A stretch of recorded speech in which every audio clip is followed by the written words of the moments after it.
दोस्तों नमस्कार। 4 PM गुजरात पर आप सभी का बहुत बहुत स्वागत है। मैं हूं आपका दोस्त मयूर जारी। दोस्तों इस वीडियो में हम 2 या 3 खबर पर बात करेंगे और वो खबरें जो हैं मेरे हिसाब से कहीं न कहीं इस देश की हमारे देश की सांप्रत स्थितियों के साथ जुड़ी हुई है और कहीं न कहीं उसका जुड़ाव एक-दूसरे के साथ भी आप देख सकते हैं। तो दोस्तों शुरुआत में जो पहली खबर पर बात करने वाला हूँ वो हमारी सेना और सेना का एक अलग तरह से उपयोग करने की सोची है सरकार ने, उसको लेकर है। देखिए दोस्तों, तानाशाही और लोकतंत्र में फ़र्क क्या है? अगर वो हमको एनालाइज़ करना हो, उसका आकलन करना हो, तो कुछ पैमाने होते हैं। उसमें से एक पैमाना ये होता है कि जिस देश में सेना का उपयोग सरकार के एक मशीन की तरह, सरकार के टूल की तरह, उसके प्रोपेगेंडा को फैलाने में और सिद्ध करने में, सफल करने में उपयोग होता हो, वहाँ चाहे भले ही दिखावे के लिए लोकतंत्र क्यों ना हो, लेकिन कहा जाएगा वो कि वहाँ तानाशाही चल रही है, क्योंकि सेना का वो काम नहीं होता है। सेना कभी भी सरकार का एक हथियार या टूल या इंस्ट्रूमेंट नहीं बन सकती है, देश में सरकार के प्रोपेगेंडा को फैलाने के लिए मददगार होने को लेकर। तो अगर वो कहीं दिखाई दे, तो आपको और हमको समझना चाहिए कि भले ही कहने के लिए हमारे यहाँ लोकतंत्र है, लेकिन जो मिजाज है, वो तानाशाही वाला है। ऐसी कुछ घटना हुई। मैं आपको एक ट्वीट दिखाना चाह रहा हूँ, इसको आप देखिए और साथ में जो मैं आपको बताना चाह रहा हूँ, उसको आप पश्चात भू मेरी आवाज़ आएगी, आप उसको सुनते रहिएगा, मैं आपको दिखाता रहूँगा। ये ट्वीट जो है, ये पहले ये ट्वीट देख लीजिए आप। ये जयराम रमेश साहब का ट्वीट है, ठीक है? और उस ट्वीट में क्या लिखा है, वो मैं आपको बताना चाहता हूँ। इस ट्वीट को आप ठीक से पढ़िए। अगर लगता है कि शब्द थोड़े जो है वो आपको छोटे लग रहे हैं, तो मैं आपको पढ़ के सुना रहा हूँ, ठीक है? जयराम रमेश साहब ने लिखा है कि भारत की सेना पूरे देश की सेना है और हमें गर्व है कि हमारी बहादुर सेना कभी भी देश की आंतरिक राजनीति का हिस्सा नहीं बनी।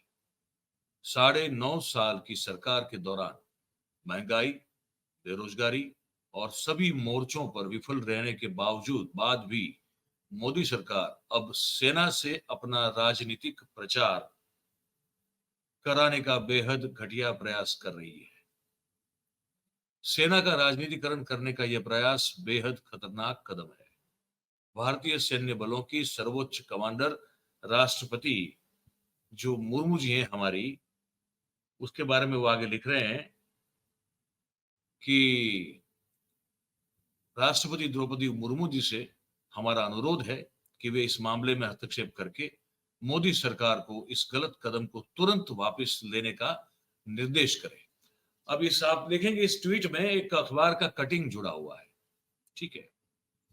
और जहां तक मेरी समझ है ये दैनिक भास्कर अखबार का कटिंग है।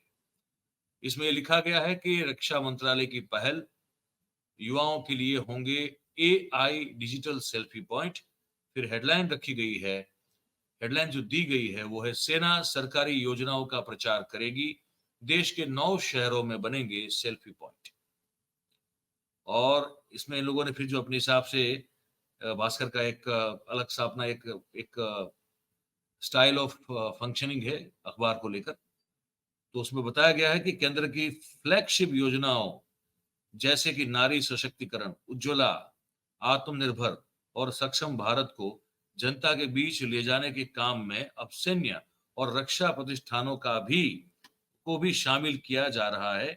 रक्षा मंत्रालय ने सेना, वायुसेना और नौसेना के अलावा डीआरडीओ मतलब कि रक्षा अनुसंधान एवं विकास संगठन एवं बीआरओ मतलब कि सीमा सड़क संगठन को 9 शहरों में सेल्फी पॉइंट बनाने को कहा हुआ है।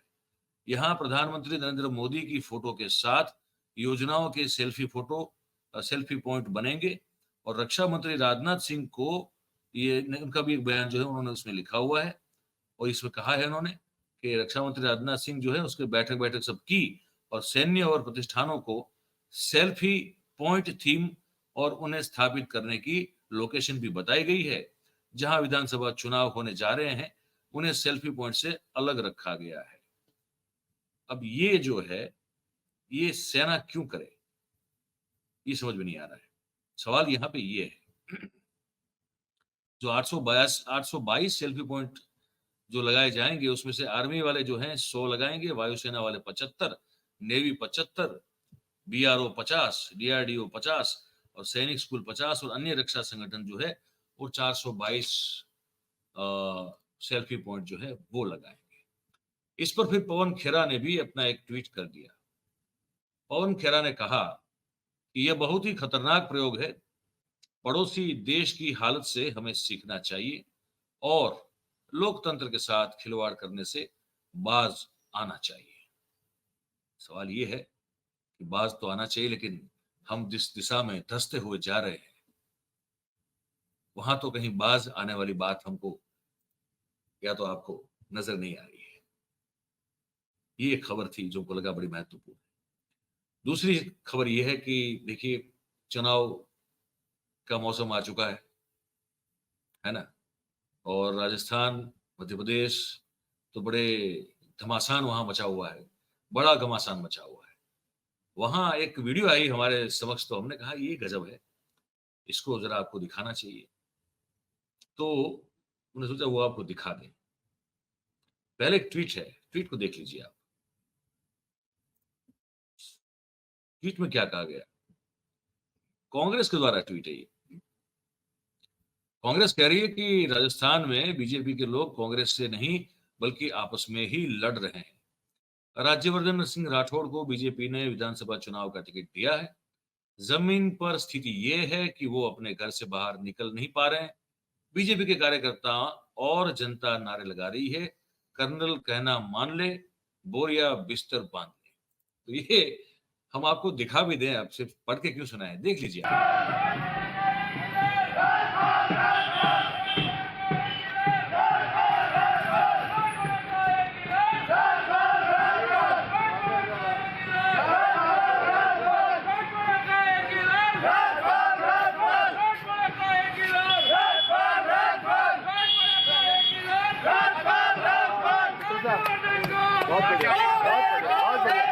बहुत बढ़िया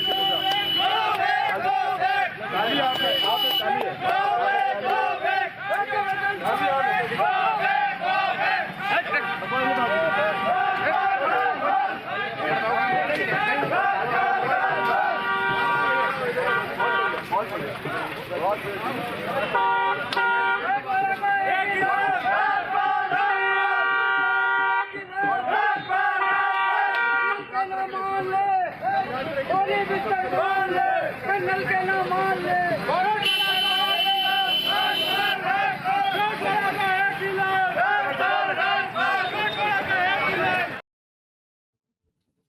तो राठौड़ साहब की ये हालत है वहां पे, अब क्या कहें।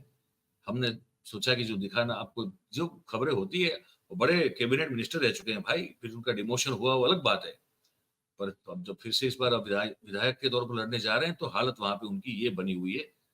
भारतीय जनता पार्टी खुद अभी राजस्थान में सक्षम है एक दूसरे को नीचा गिराने को लेकर, तो वो हमें दिखाता। और एक अंतिम दृश्य दिखाते, क्या स्थिति पहुंची है, कहां पहुंचे हम लोग।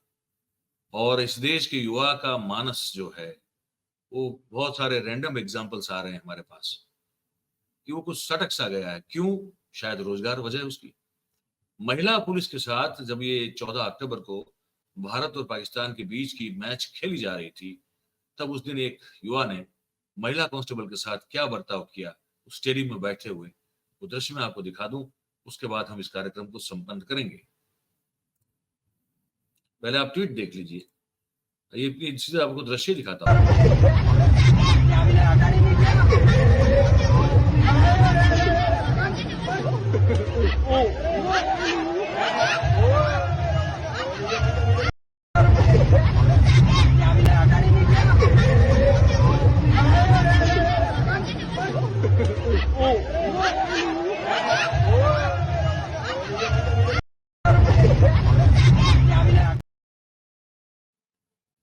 मतलब अब वो भी नहीं रहा कि पुलिस है, कम से कम पुलिस पर हाथ नहीं उठाते।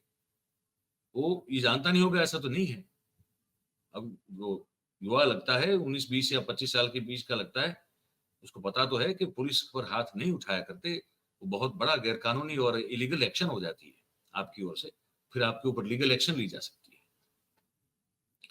बस ये बताना था आपको। बाकी तो और भी हैं, वो यति नरसिंहानंद जी हैं, वो कह रहे हैं कि इज़राइल की सरकार को हमको वहाँ भेज दो, हमारा धर्म का पालन करने दो, हम लड़ने जाएँगे। मैं गारंटी के साथ कहता हूँ 100 मीटर दौड़ नहीं पाएगा वो आदमी, इज़राइल में जाके लड़ने की बात कर रहा है। ऐसे-ऐसे बहुत सारे हमारे यहाँ तो हैं महापुरुष, क्या कहें? खैर उस पर आज बात नहीं करेंगे। तो ये आपको बताना था इस कार्यक्रम में। हमने बता दिया, अब आपको क्या लगा, ये जो हमने दिखाया आपको उसको लेकर, आप हमको लिख के बताइए, ये कमेंट बॉक्स नीचे है उसमें। और बात अगर आपको पसंद आ रही हो हमारी, तो फिर ये जो वीडियो है उसको आप लाइक करें, इसकी लिंक को शेयर करें और हमारी चैनल है उसको सब्सक्राइब करें और अपने आस-पास के लोगों से करवाएँ। और बहुत-बहुत धन्यवाद करते हैं आप सभी का, जो इस कार्यक्रम में हमारे साथ जुड़े हैं। Thank you very much. नमस्कार।